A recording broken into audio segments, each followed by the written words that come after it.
সত্যি কি সঞ্জয় রায় সাজা হলো? নির্যাতিতার কি উপরে সুবিচার করা হলো? এই প্রশ্নটা থেকে যাচ্ছে। সারা পৃথিবীর মানুষ, সারা বাংলার মানুষ, সারা ভারতবর্ষের মানুষ মনে করে যে দেখুন, বিচার ব্যবস্থা নিয়ে, বিচারকে নিয়ে আমাদের কিছু বলার নেই, কারণ বিচার সবসময় তদন্তের উপরে, তথ্যের উপরে, তদন্তের যে তথ্য তার উপরে হয়। তাহলে কি তথ্য লোপাট কলকাতা পুলিশ যে প্রথম দিন থেকে করেছিল সেটাকেই মান্যতা দিল সিবিআই? সিবিআই কার্যত কলকাতা পুলিশের তথ্যটাকেই মেনে নিল। এটা দিনের আলোর মতো পরিষ্কার। একটা বাচ্চা ছেলে পর্যন্ত বলবে যে সঞ্জয় রায় একা নয়, এর পেছনে অনেক মাথা।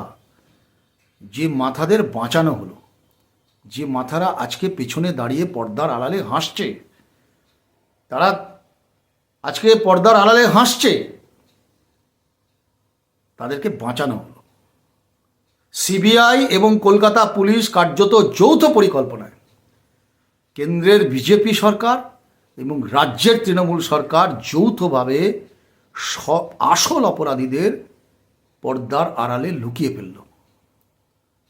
জাস্টিস বারিড হলো, জাস্টিস হারিড হলো, জাস্টিস বারিড হলো।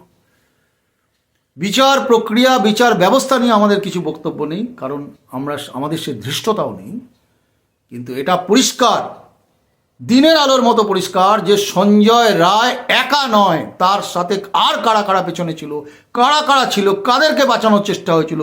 সেদিন কি ঘটনা সেমিনার রুমে হয়েছিল, নাকি তার বাইরে হয়েছিল, কোথায় হয়েছিল, কেন হয়েছিল, এই বিষয়গুলো দিনের আলোর মতো পরিষ্কার বিষয়। তদন্তটাই করলো না, গাফিলতি সহকারে তদন্ত করে কার্যত মান্যতা দিয়ে দিল সিবিআই পশ্চিমবঙ্গের রাজ্যের পুলিশকে সহায়তা করলো, রাজ্য সরকারকে কেন্দ্রীয় সরকারের কেন্দ্রীয় সংস্থা সহায়তা করে আড়াল করে রেখে দিল প্রকৃত অপরাধীদের।